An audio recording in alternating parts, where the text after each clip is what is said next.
surging out from the back comes Didier Pironi in the Ferrari, but it's Patrese. So for the first race at Long Beach in California, all the cars had a clear 6-centimetre gap between the side pods and the road. Gilles Villeneuve goes into the lead. He's locked up solid. He's sliding the Ferrari. Patrese goes through. Despite this, the season started well for the Oxfordshire-based Williams team. Their cars ran more reliably than the opposition, and they won the first 2 races.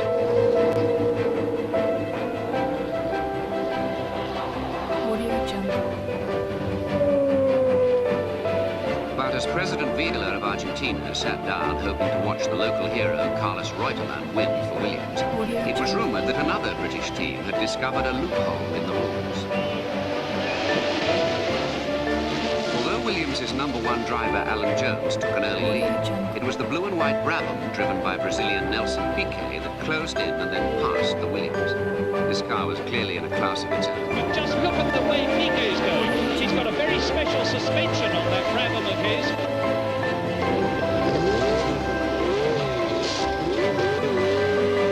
While the other cars skittered and hobbled around the track with their skirts lifted, Piquet's Brabham squatted close to the ground.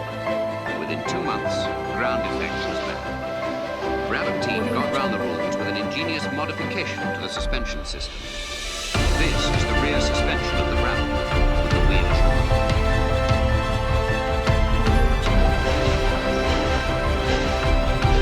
While publicly protesting this questionable innovation, the other teams rushed off to copy and, if possible, improve the system. The few who really did try to get suspension adjustment banned were totally outclassed in the next few races.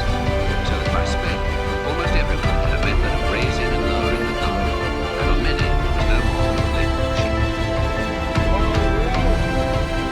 On the Williams system, the compressed air bottle in the side pod is controlled by a switch on the right-hand side of the column.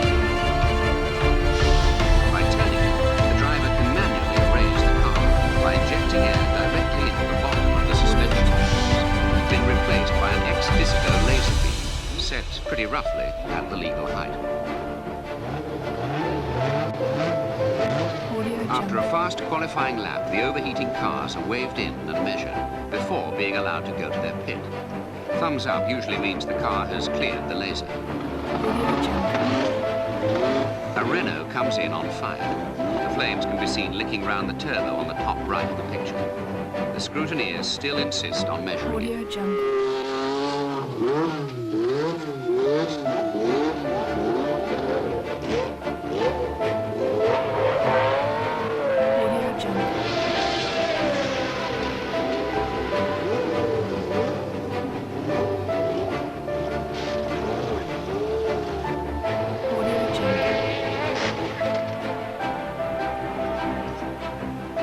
This pantomime goes on for an hour. Having driven at the absolute limit to qualify for a high grid placing, the drivers have to pull the lever to raise their cars, then watch the engine temperature go off the gauge as they queue in the heat.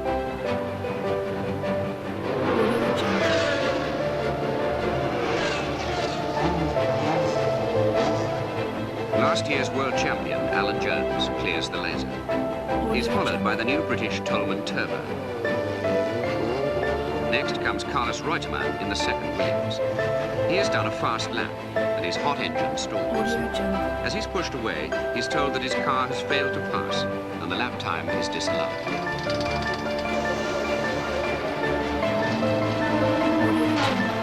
For Carlos Reutemann, it's a frustrating, pointless business, and it could cost him the race.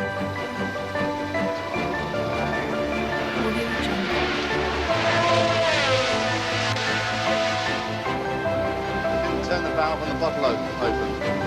Forward.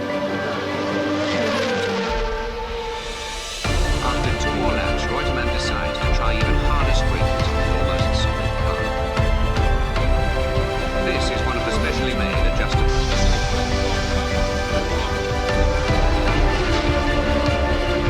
In the down position, the car has to be remeasured to make sure its skirts touch the road but won't wear away. The measurements are critical that even the flat spots on the tires have to be rolled off.